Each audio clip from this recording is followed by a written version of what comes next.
A'udzu billahi minasyaitonir rajim. Bismillahirrahmanirrahim. Assalamualaikum warahmatullahi wabarakatuh. Hai, selamat datang di channel YouTube-nya Abatoni Santri Palembang. Sebelum kita mulai, jangan lupa di subscribe ya guys. Oke. Bismillahirrahmanirrahim. Bismillahirrahmanirrahim. Oke. Kita lanjut, yaitu kali ini mengisahkan atau menceritakan tentang Nabi Yusuf alaihissalam, Nabi yang paling tertampan. Ya, Nabi Yusuf.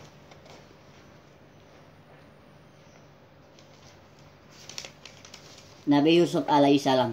Nabi Yusuf alaihissalam adalah putra dari Nabi Yakub alaihissalam dari Rifka. Nabi Yusuf adalah cucu dari Nabi Ishak alaihissalam. Silsilah lengkapnya adalah Yusuf bin Yakub bin Ishak bin Ibrahim bin Azar bin Nahur bin Suruj bin Ralu bin Palisin Abir bin Palis bin Abir bin Salih bin Arpasat bin Syam bin Nuh alaihissalam sampai ke Nabi Adam alaihissalam, sampai seterusnya sampai ke Nabi Adam alaihissalam.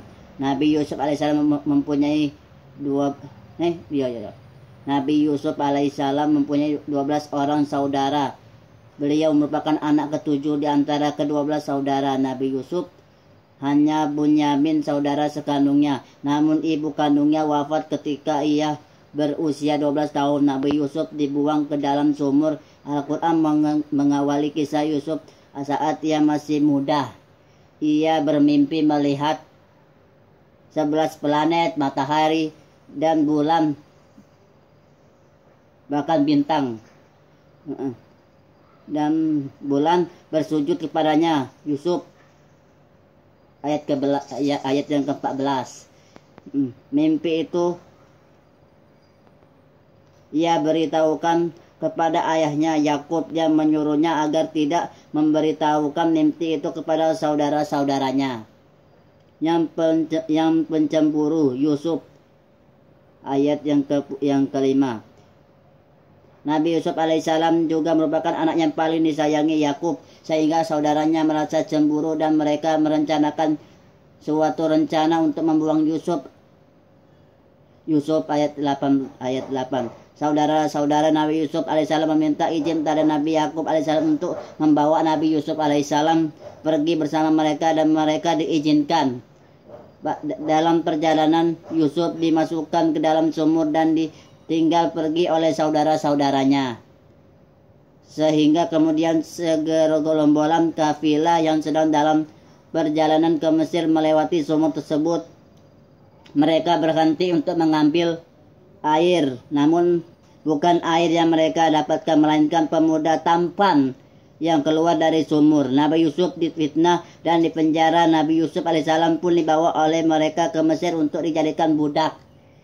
Nabi Yusuf alaihissalam kemudian menjadi pelayan di rumah Raja Al-Aziz hingga beberapa tahun kemudian. Kian lama Nabi Yusuf alaihissalam pun tumbuh menjadi lelaki tampan yang ganteng, hingga istri Raja Al-Aziz yang bernama Zulaikha merasa tertarik dan berusaha menggoda Nabi Yusuf alaihissalam. Namun beliau menolaknya. Yusuf ayat 23. Tapi semakin kuat Yusuf menolak, semakin kuat istri perbesar kerajaan Mesir itu merayu dan memaksanya. Apalagi mereka hanya berdua saja di dalam kamar. Keadaan sekitarnya juga sangat sepi. Para pembesar kerajaan sedang sibuk dengan urusan kerajaan. Bisikan setan telah membuat Zulaikha lupa segalanya. Yang ada dalam pikirannya saat itu adalah Yusuf harus tunduk dan takluk kepadanya. Tapi atas penjagaan Allah Subhanahu wa taala, Yusuf tetap bersikeras menolak pujukan rayu Zulaikha itu. Karena semakin terdesak, Yusuf segera berlari ke arah pintu keluar, tapi Zulaikha mengejar dari belakang dan mencengkramkan baju bagian belakang Yusuf hingga robek atau koyak.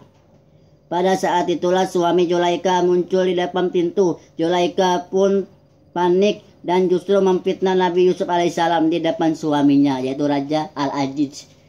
Zulaikha berkata bahwa Nabi Yusuf alaihissalam hendak melakukan perbuatan tercela terhadapnya. Meski Fir merasa ada yang aneh dan tidak percaya sepenuhnya kepada istrinya, yaitu Zulaikha, tetapi dia tetap menghukum Yusuf. Hal itu terpaksa ia lakukan untuk melindungi nama baik keluarganya. Yusuf pun akhirnya mendekam dalam penjara. Yusuf ayat 33. Kisah Nabi Yusuf alaihissalam menakwilkan mimpi raja. Dalam kisah Nabi Yusuf alaihissalam selanjutnya diceritakan bahwa ia dalam penjara. Mereka mengetahui bahwa Yusuf memiliki kejujuran yang tinggi dan dapat menafsirkan mimpi. Yusuf ayat yang ke 36 kalau nggak salah, maaf kalau salah. Allah Subhanahu wa taala memberikan anugerah yang luar biasa kepada Yusuf, yaitu kemampuan menafsirkan mimpi. Dengan kemampuannya itu Yusuf telah menyelamatkan kerajaan Mesir dari kelaparan akibat kemarau yang sangat panjang. Hal itu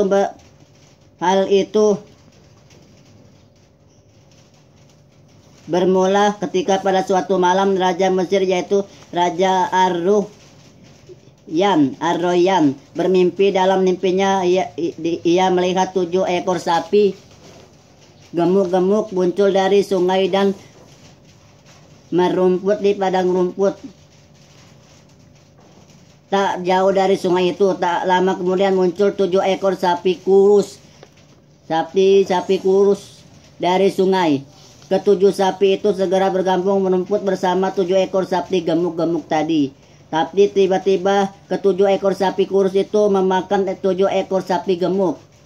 Mimpi Raja Mesir pun berlanjut. Ia melihat 7 butir gandum yang segar di sebuah batang kayu dan 7 butir gandum kering di sebuah batang kayu yang lain. Sama dengan mimpinya sebelumnya, 7 butir gandum kering ini memakan habis 7 butir gandum yang segar. Nabi Yusuf alaihissalam menafsirkan mimpi tersebut bahwa akan datang 7 tahun dengan musibah subur berturut-turut di negeri ini. 7 tahun tersebut akan membawa kemakmuran, segala jenis tanaman akan memberikan hasil yang luar biasa dan melimpah ruah. Setelah musim subur itu akan datang musim kemarau selama 7 tahun yang menyebabkan kemarau panjang. Saat itu tidak ada tanaman yang tumbuh. Sudah selama masa subur jadi selama masa subur itu simpanlah hasil panen untuk bersiapkan di musim kemarau kelak. Setelah raja yang mendengar tafsir Nabi Yusuf, ia menyelidiki apa yang sebenarnya terjadi sebelumnya. Zulaikha akhirnya yang mengakui apa yang dilakukannya pada Nabi Yusuf alaihissalam. Nabi Yusuf alaihissalam akhirnya dibebaskan dan raja mengendaki ia bekerja untuknya. Yusuf pun diangkat menjadi menteri yang mengurus pengolahan pangan dan harta kekayaan kerajaan. Ketika masa kemarau tiba, seluruh wilayah Mesir terkena dampaknya, termasuk perkampungan di mana tempat keluarganya Nabi Yusuf alaihissalam berada. Saudara-saudara Nabi Yusuf datang ke Mesir untuk meminta makanan. Mereka diperbolehkan menghadap Nabi Yusuf alaihissalam. Namun ternyata saudara-saudaranya tidak mengenalinya. Atau maksudnya itu tidak keciren, bahasa Palembang, tidak ciren. Nabi Yusuf alaihissalam memiliki trik, yaitu jika mereka ingin meminta makanan lagi, mereka diharuskan membawa adik laki-laki bungsu. Mereka bernama Bunyamin atau Benyamin. Itu saja, akan kita lanjutkan di part 2. Sekian dan terima kasih. See you, bye.